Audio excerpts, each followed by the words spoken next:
Hallelujah. सो प्रभु का धन्यवाद हो फिर से आज शाम के लिए। प्रभु ने हमें सुरक्षित रखा, इसके लिए हम परमेश्वर का धन्यवाद देते हैं सारी बातों के लिए।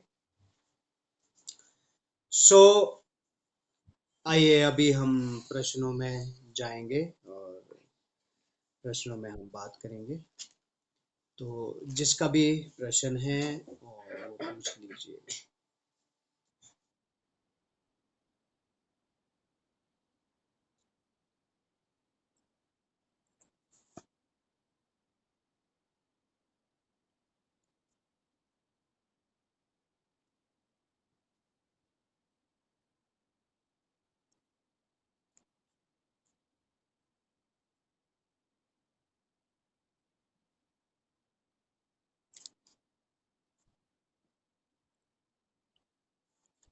ओके ओके, प्रकाशित वाक्य 2:17, राइट।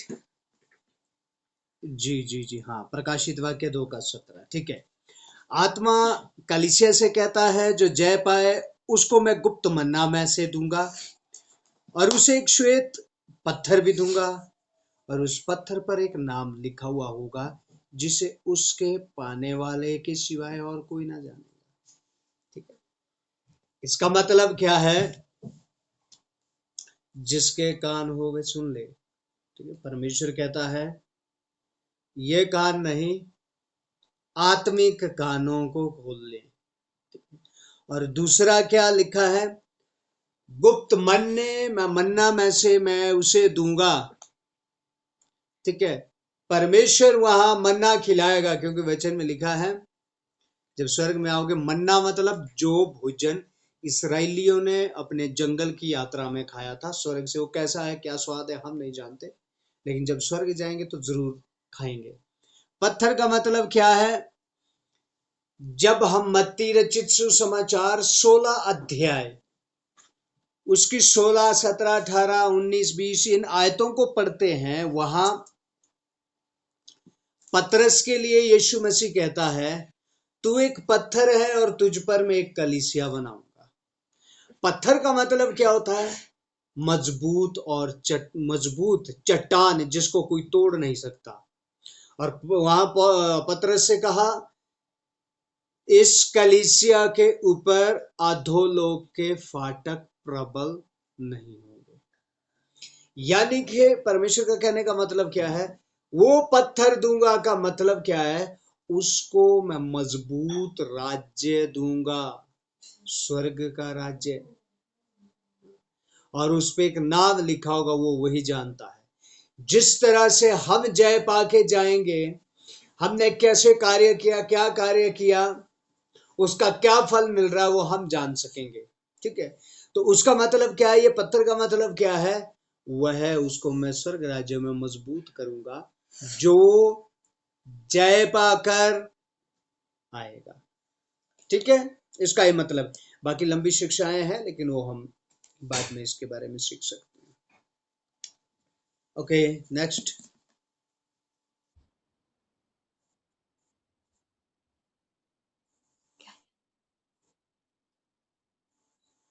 बेटे आवाज नहीं आई, पहला यूहन्ना क्या बोला? लूका 11:41। ओके, लूका 11:41, चलो 41। परंतु हाँ, भीतर वाली वस्तुओं को दान कर दो तो देखो सब वस्तुएं तुम्हारे लिए शुद्ध हो जाएगी। हाँ, ओके ओके ओके, जी जी, ये मैंने पढ़ा भी था, आपने भेजा था। ओके, लूका 11:41। ये बात मालूम किससे हो रही है? फरीसी लोगों से और शास्त्रियों से बात हो रही है यीशु मसीह की। ठीक है, और यहां संदर्भ क्या है? 37 आयत भी पढ़ो इसकी, 37। जब वह बातें कर रहा था तो किसी फरीसी ने उससे विनती की कि मेरे यहाँ भोजन कर। वह भीतर जाकर भोजन करने बैठा। बस एक फरीसी ने, ये वो लोग हैं जो समाज के बड़े लोग हैं, शास्त्री या फरीसी हैं, ठीक है, ये लोग कौन है? समाज के उच्च उच्च लोग हैं। अब किसी एक फरीसी ने यीशु को कहा कि हमारे घर आके जरा भोजन करिए। अब भोजन करने जब वो आया तो यीशु जाके आगे जब हम पढ़ते हैं खाना खाने बैठ गए। अब वो फरीसी बोलता है ये कैसा आदमी है, बिना स्नान किए हुए खाना खाने बैठ गया। उसका यीशु मसीह को घर में बुलाना, कोई यीशु मसीह को प्रभु मानता था इसीलिए नहीं बुलाया उसने, या यीशु मसीह की कुछ रिस्पेक्ट करता इसीलिए नहीं बुलाया, लेकिन वो ये परखने के लिए उसको बुला रहा है कि ये अपने आप को परमेश्वर का पुत्र कहता है, जरा ये कितना पवित्र है। बिना स्नान किए हुए खाना खाया, और क्या बोलता है वो कि बिना स्नान करके आप खाना खाने कैसे बैठ गए। अभी यीशु क्या कहता है, ये 40 और 41 दोनों आयत पढ़िए। हे निर्बुद्धियों, जिसने बाहर का भाग बनाया, क्या उसने भीतर का भाग नहीं बनाया? परंतु हाँ, भीतर वाली वस्तुओं को दान कर दो, तो देखो सब कुछ तुम्हारे लिए शुद्ध हो जाएगा। हालेलुया। जिसने ये बाहर का बनाया है ना, भीतर का भी उसी ने बनाया, ठीक है। अभी इसका मतलब ये नहीं कि बिना हाथ धोए खाना खाओ, लेकिन यीशु मसीह ने स्नान क्यों नहीं किया? क्योंकि यहूदियों के अनुसार ये रीत थी कि नहा के फिर खाना खाना है, ठीक है। लेकिन वहां नहाया नहीं यीशु, क्यों? क्योंकि यीशु उसके मन को जानते हैं कि उसके मन में क्या चल रहा है। इसीलिए यीशु नहाए नहीं, सीधा जाके खाना खाने बैठ गए, क्योंकि यीशु को पता है ऐसे बैठूंगा तो जरूर प्रश्न आएगा। अब वो क्या कहता है, अंदर की अशुद्धता को निकाल तो बाहर सब कुछ शुद्ध दिखाई देगा, ठीक है। क्या? अगर अंदर की अशुद्धता को निकाल तो बाहर सब कुछ कैसे दिखाई देगा? शुद्ध दिखाई देगा, ठीक है। इसीलिए रोमियो में एक बात कही है, यदि तुम्हारा विवेक शुद्ध हो चुका है तो तुम्हारे लिए सारी वस्तुएं भी शुद्ध हैं। क्योंकि अभी मालूम क्या है, या बहुत सारे लोग शुद्ध शुभ अशुभ, बिल्ली का रास्ता काटना, कुत्ते का रास्ता काटना, दूध गिरना, तेल गिरना, पानी गिरना, शुभ अशुभ चला हुआ, क्योंकि अभी तक विवेक शुद्ध नहीं हुआ, ठीक है। लिखा है तुम्हारे विवेक के शुद्ध होने से सारी वस्तुएं भी तुम्हारे लिए शुद्ध हो जाती है, राइट। ये लिखा है मैं एक बार हाँ, रोमियो 14 की 14 आयत पढ़ेंगे हम। मैं जानता हूँ और प्रभु यीशु में मुझे निश्चय हुआ है कि कोई वस्तु अपने आप से अशुद्ध नहीं, परंतु जो उसको अशुद्ध समझता है उसके लिए अशुद्ध है। हाँ, कोई वस्तु अपने आप में अशुद्ध नहीं है, जो उसको अशुद्ध समझता है उसके लिए अशुद्ध है, ठीक है। क्या लिखा है, बिल्ली का रास्ता काटना अशुभ नहीं है, लेकिन उनका विवेक अशुभ हो चुका है। पहले पहले मुझे याद है, जब छोटे होते थे हमारे गांव में बंदर बहुत कम होते थे, सुबह बंदर का मुंह नहीं देखना तो क्या होता है, क्या होता है भाई, अशुभ हो जाता। लेकिन आज तो सुबह उठ के सबसे पहले बंदर ही दिखते हैं। गधा नहीं बोलना, सुबह सुबह गधा नहीं बोलना। अरे भाई, जो गधा पालते हैं, जो सुबह 5 बजे गधे लेके निकल जाते हैं, वो उनका क्या है? तो ये क्या है, कोई भी वस्तु अपने आप में अशुद्ध नहीं है, अशुभ नहीं है, हमारा विवेक अशुद्ध है, इसीलिए वो वस्तु हमारे लिए शुद्ध है, ठीक है। तो यहां यीशु मसीह उसको कहना क्या चाह रहा है ना, भाई अपने अंदर की गंदगी को साफ कर ले। उसी के ही साथ मती रची सुसमाचार 6 अध्याय में भी ऐसे ही शास्त्री और फरीसियों से बात हो रही है। वहां भी यीशु मसीह खाना खाने चले गए और वो बोलते हैं, अच्छा हाथ नहीं धोता। क्या बोलते हैं? अच्छा हाथ नहीं धोता है। अभी वो क्या, और यीशु क्या बोलता है? जो अंदर जाता है वो अशुद्ध नहीं करता, जो अंदर से बाहर आता है वो अशुद्ध करता है। ठीक है, तो मेन यहाँ पर यीशु मसीह इसको क्या बताना चाहते हैं? अंदर की गंदगी को साफ कर ले, बाहर तो जितना नहा ले, स्नान करके आ जाए, इससे उद्धार नहीं होएगा। अंदर से नहा ले यीशु के लहू से। Okay, God bless you. चलिए नेक्स्ट।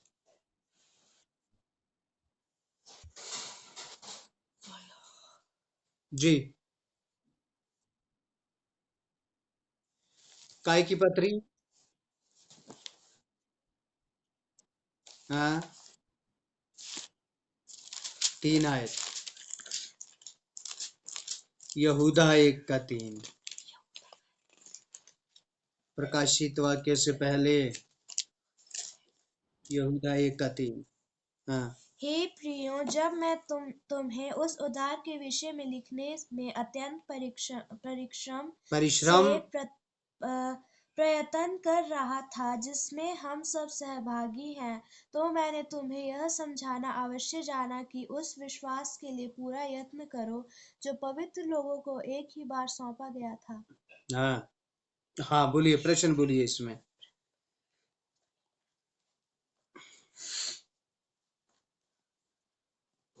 बोलिए। हाँ,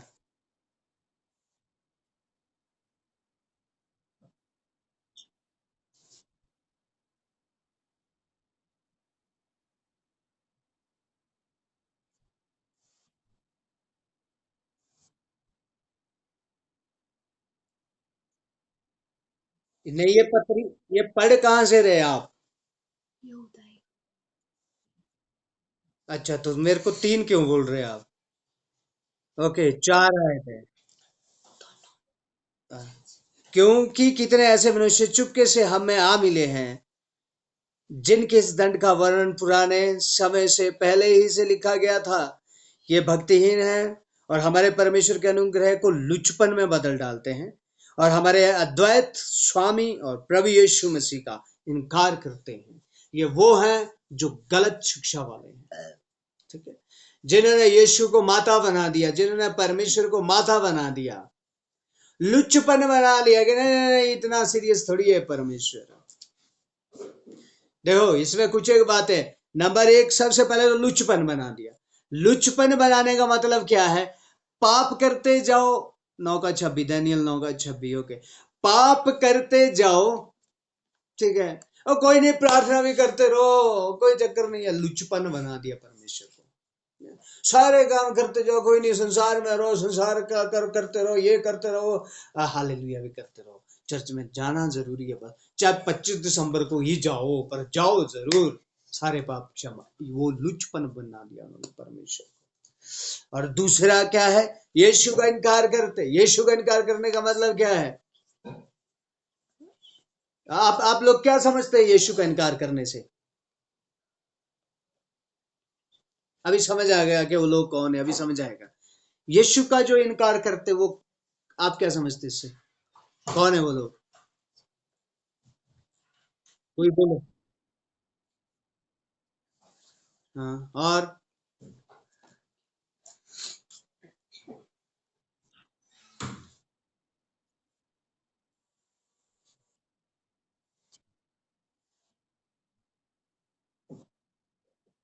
ओके, चलिए, ऐसे तो समय ज्यादा जाएगा। इसका मतलब क्या है? इनकार, वचन का इनकार, मतलब परम यीशु का इनकार। वो इनकार कैसा? जो संडे हालेलुया धन्यवाद भी करते, सुनते, चलते नहीं है, वो क्या कर रहे हैं? हम फिर इनकार कर रहे हैं ना उसका। अभी तो बोलता है, ओ यस, अच्छा अच्छा वचन ऐसा कहता, ठीक है हम चलेंगे चलेंगे। चलते ही नहीं है, चलना ही नहीं चाहते। वो भी क्या है? इनकार करना। यीशु का इनकार करना। और जो ये घुसाए लोग हैं, ये घुसाए लोग कौन होते हैं?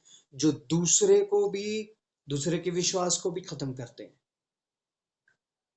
ये घुसाए लोग लिखा ना, परमेश्वर को वो लुचपन बना दिया उन्होंने। अब एक विश्वासी अच्छा चल रहा है, हालेलुया धन्यवाद। अब दूसरा जाएगा, ओ कोई नहीं, इतनी प्रार्थना की जरूरत थोड़ी होती है, इतना भी थोड़ी भी जाना पड़ता है परे परमेश्वर में, तो थोड़ा अपने लिए भी रहो, है ना। अच्छा 10 मिनट सारा ही थोड़ी जरूरी थोड़ी देना, 10 मिनट आधा दे दो, जरूरी थोड़ी है ये ऐसा करना। मतलब क्या कर रहे, लुचपन बना रहे, परमेश्वर को लुचपन बना दिया। मतलब क्या है, और बस वो ऐसे ही है, ऐसे ही है, बस ज्यादा सीरियस लेने की जरूरत नहीं है, बस ऐसे ही है, वो चलता जाएगा। और तीसरे लोग कौन है, कौन घुसा है ये? जो गलत शिक्षक है। किसी ने यीशु को यीशु माता बना दिया, किसी ने परमेश्वर को माता परमेश्वर बना दिया। ठीक है, कोई बोलता है यीशु और पवित्र आत्मा को नहीं मानना, यहोवा को मानो, कोई क्या, ये बड़ी सारी गलत शिक्षा, ये लोग हैं ये। Okay, God bless. ओके, एक प्रश्न आया था, दानियल, दानियल बेटा, दानियल की किताब खोलिए, दानियल। अच्छा, मैं इसमें दानियल 9 का 26 निकालिए, 9 अध्याय 26 है, और दानियल 8 का 14। ठीक है, याद हो गया? दानियल 9 का 26 और दानियल 8 का 14। दानियल 9 का 26 पे लगे। ओके, यस पढ़ो। उन 62 सप्ताहों के बीतने पर अभिषेक पुरुष काटा जाएगा और उसके हाथ कुछ न लगेगा, और आने वाले प्रधान की प्रजा नगर और पवित्र स्थान को नष्ट तो करेगी, परंतु उस प्रधान का अंत ऐसा होगा जैसे बाढ़ से होता है, तो भी उसके अंत तक लड़ाई होती रहेगी, क्योंकि उसका उजड़ जाना निश्चय ठान लिया गया है। इसका मतलब क्या है? ये कितने सप्ताह है? फिर से पढ़ो, फिर से 26। उन 62 62 सप्ताहों सप्ताह बस। दानियल के 70 सप्ताह है। ठीक है, जो परमेश्वर ने उसको दर्शन दिया, प्रभु का मौका लगेगा तो हम ये भी बीच में एक विषय लेंगे। 70 सप्ताह है। ठीक है, 70 सप्ताह में से 62वें सप्ताह में कौन आ रहा है? यीशु मसीह। पुरुष काटा जाएगा, काटा जाएगा मतलब यीशु मसीह। ठीक है, ये काटा कौन जाएगा? यीशु मसीह के बारे में लिखा हुआ है ना। वो दुष्ट उसको काटेगा, लेकिन दुष्ट का अंत निश्चय है। ठीक, ये अभी 62 सप्ताह हुए थे, अभी 70 सप्ताह सारे हैं, तो 70 सप्ताह यदि सारे हैं तो इसका मतलब ये समझ लीजिए कि शायद ये लास्ट सप्ताह चला हुआ है, लास्ट सप्ताह का लास्ट दिन चला हुआ है, शनिवार चला हुआ है।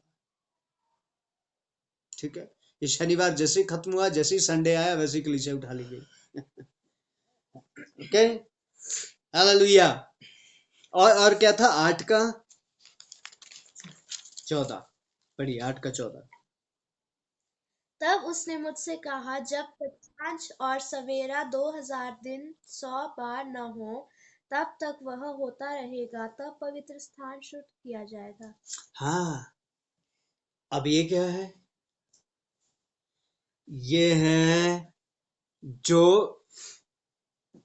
7 साल दुष्ट के, जब वह अति पवित्र नहीं, सर, पवित्र स्थान में से राज्य करेगा पूरी दुनिया में, और पूरी दुनिया को अपने कब्जे में लेगा, और लेकिन उसके बाद उससे वो छुड़ाया जाएगा और फिर उसको पवित्र किया जाएगा, फिर यीशु मसीह और उसके लोग वहां पर आएंगे।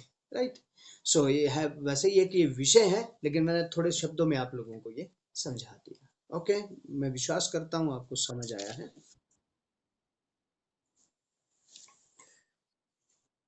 सुनाई नहीं दिया कुछ मुझे।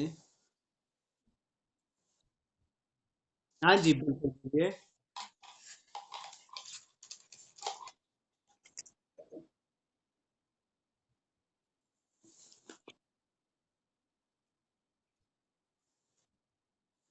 न्यायों 13 का 18।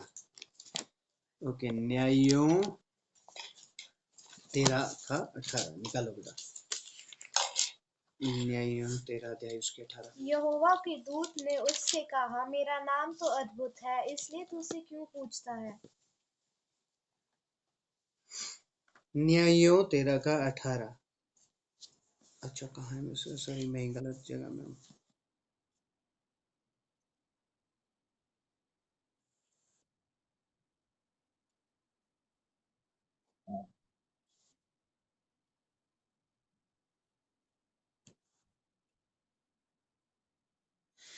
एक्चुअली ओके, एक्चुअली ये प्रधान स्वर्गदूत है, ठीक है। प्रधान स्वर्गदूत 3 थे, जिब्राइल, मिकाएल, लूसीफर, ठीक है। ये 3 थे, जिब्राइल, मिकाएल और लूसीफर। लूसीफर गिर गया। अभी कौन है? जिब्राइल है और मिकाएल है। जिब्राइल है और मिकाएल है। इनका अपना अपना काम। जहां बाइबल में इनका नाम दिया गया है वहां नाम बताया गया है, क्योंकि लिखा स्वर्गदूत है ना, परमेश्वर नहीं लिखा। बल्कि एक बार जब अब्राहम के पास जब गए थे, 3 स्वर्गदूत अब्राहम के पास गए थे जब सदोम अमोरा को खत्म करना था, लेकिन वहां पर लिखा है कि 2 तो वो जो मृत्यु के दूत थे साथ में, एक साथ में खुद परमेश्वर उतर आया था। अद्भुत बात है, ये बहुत अद्भुत बात है। लेकिन जब वहां से वो सदोम अमोरा जाना था तो परमेश्वर नहीं गया, बल्कि वो दूत गए, ठीक है। तो इसी रीति से जब याकूब के पास भी आया, ठीक है, 18 3 का 18,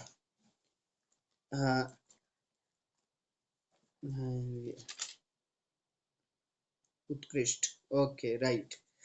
इसका मतलब क्या है? यदि मूल भाषा के शब्द जो इब्रानी भाषा में लिखा हुआ है ना, मेरा नाम उत्कृष्ट, यानी कि परमेश्वर ने मुझे नियुक्त किया है। लेकिन जब जब परमेश्वर ने बात की है तो कहा लिखा, मैं जो हूं सो हूं। यहोवा यिरिये, यहोवा शालोम, ठीक है। ये सारे नाम हैं, ये भी कभी सीखेंगे। और लेकिन यहां क्या है, ये दूत जो प्रधान दूत जिब्राइल और मिकाएल, इनमें से जब ये आते थे कई बार, अब परमेश्वर की मर्जी के अनुसार आते थे। शायद परमेश्वर कहता था नाम नहीं बताना, ठीक है। अभी जहां तक मैंने ये पढ़ा है, ठीक है, तो उन्हीं प्रधान स्वर्गदूतों में से ये एक है, ठीक है। समझ आया बहन?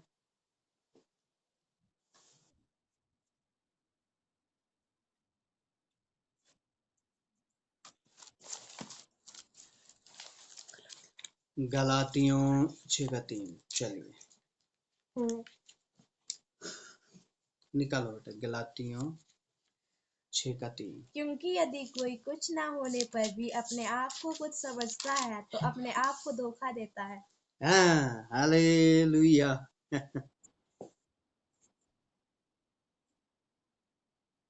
ओके ओके, ओके, इसके साथ मैं चाहूंगा गलातियों 6 का, प्रेरितों के काम 5 का 36 भी पढ़ दीजिए। प्रेरितों के काम 5 का 36, 36 जी, पढ़िए। क्योंकि इन दिनों से पहले थियूदास यह कहता हुआ उठा कि मैं भी कुछ हूँ, और कोई 400 मनुष्य उसके साथ हो लिए, परंतु हाँ, वह मारा गया, और जितने लोग उससे मानते थे सब तितर बितर हुए और मिट गए। Okay right. अभी पढ़िए इसके साथ। आप ये वचन सुनते रहे ना और लिखते रहो कि क्या लिखा है इन वचनों में, ठीक है। पहला कुरिन्थियों 3 का 18, पहला कुरिन्थियों 3 का 18। कोई अपने आप को धोखा न दे, यदि तुम में से कोई इस संसार में अपने आप को ज्ञानी समझे तो मूर्ख बने कि ज्ञानी हो जाए। हाँ, कोई अपने आप को ज्ञानी समझे तो वो मूर्ख बन जाए ताकि ज्ञानी हो जाए, राइट। दूसरा कुरिन्थियों 12 का 11 हम पढ़ेंगे। दूसरा कुरिन्थियों 11 का 12।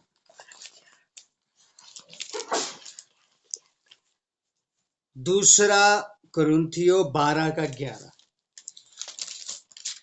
मैं मूर्ख तो बना, परंतु तुम ही ने मुझे यह करने के लिए विवश किया। तुम्हें तो मेरी प्रशंसा करनी चाहिए थी, क्योंकि यद्यपि मैं अब कुछ यीशु, भी नहीं, तो भी उन हालेलुया, बड़े से बड़े प्रेरितों में किसी बात से कम नहीं हूँ। आमेन, हालेलुया। यीशु मसीह ने कहा जो बड़ा होना चाहता है वो पहले छोटा हो जाए। ठीक है, जो बड़ा होना चाहता है वो पहले क्या हो जाए, छोटा हो जाए। और यहां लिखा क्योंकि यदि कोई कुछ क्योंकि यदि कोई कुछ ना होने पर भी अपने आप को कुछ समझे,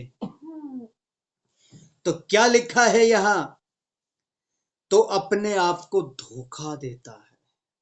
यदि मैं अपने आप को समझता हूं मैं तो सामर्थ्य हूं, भाई मैं तो पास्टर हूं, मेरी पूजा करो, मेरी इज्जत करो, ठीक है। आज बहुत जगह में ऐसा प्रभु माफ करना, नहीं बताना नहीं चाहे, कई जगह में ऐसा होता है कि पास्टर ही सब कुछ है। अरे पास्टर सब कुछ नहीं है, मैं फिर से कह रहा हूं आप लोगों को, पास्टर सब कुछ नहीं है, सब कुछ तो परमेश्वर है। भाई पासवान तो एक नौकर है, सेवक है, सिर्फ परमेश्वर का ही सेवक नहीं है, आप लोगों का भी सेवक है जो आप लोगों की सेवा करनी पड़ती है। यदि आप लोगों की सेवा नहीं की जाए तो परमेश्वर का डंडा पड़ेगा। आदर के योग्य है वो भी हम बीच में आपको वो भी मैं सिखाऊंगा उस चीज को भी। आदर, क्योंकि लिखा है वचन में जो तुम्हारे लिए मेहनत करते वो दुगना आदर के योग्य है। आदर के योग्य अलग है, लेकिन सब कुछ मानना अलग है। पास्टर उधार नहीं दे सकता, आनंद नहीं दे सकता, आशीष नहीं दे सकता, खुशी नहीं दे सकता, चंगाई नहीं दे सकता, छुटकारा नहीं दे सकता। ये सारे काम परमेश्वर करता है। सिर्फ और सिर्फ परमेश्वर इस्तेमाल करता है इस आदमी को, बाकी कुछ नहीं। ओके, इस्तेमाल करता है। एटीएम है ना, हमारे पास एटीएम होता है ना, बैंक में पैसे निकालने के लिए जब भी हम एटीएम लेके जाते हैं, एटीएम कुछ नहीं कर सकता यदि मैं कमा के उसमें पैसे ना डालूं। वो कब निकलेंगे? तभी निकलेंगे ना जब कमा के डाले जाएंगे। तो वो ताकत एटीएम की नहीं है, ताकत मेरी है जो कमा के डाल रहा हूं। है ना? तो पास्टर का कोई रोल नहीं है, ताकत कुछ नहीं है। पास्टर से प्रार्थना करता है, प्रभु तू दया कर, काम परमेश्वर करता है।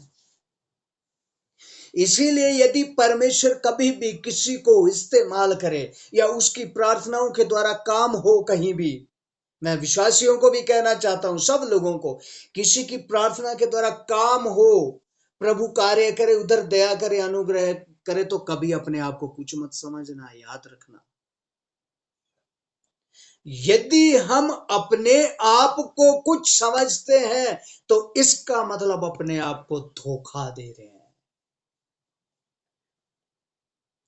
इसका मतलब क्या आ गया? आत्मिक घमंड।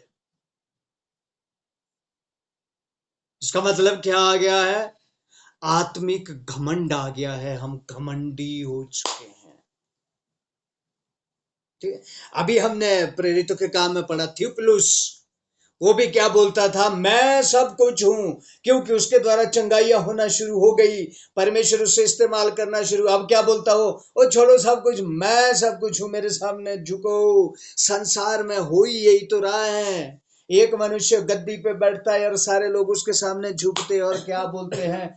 तू ही हमारा उद्धार करेगा, तू ही हमारा सब कुछ करेगा, तू ही हमें मुक्ति दिलाएगा, तू ही छेड़ा। अरे वो मनुष्य है भाई, तुझे भी मरना, उसको भी मरना है, सबको अपने मुक्ति का काम पूरा करना पड़ेगा। और विश्वासी है, चाहे पास्टर है, चाहे जो भी है, सबको अपने उद्धार का काम पूरा करना पड़ेगा। यदि पास्टर बन गया उसका उद्धार हो गया, जी नहीं, उसको भी रोज उद्धार के लिए काम करना पड़ता है। हालेलुया, समझ आ रहा है? इसीलिए जो अपने आप को कुछ समझता है वो अपने आप को धोखा देता है। राइट, समझ आ गया? हालेलुया। परमेश्वर आप लोगों को सबको आशीष दे इस वचन से। अभी हमारा समय यही समाप्त हो रहा है। सो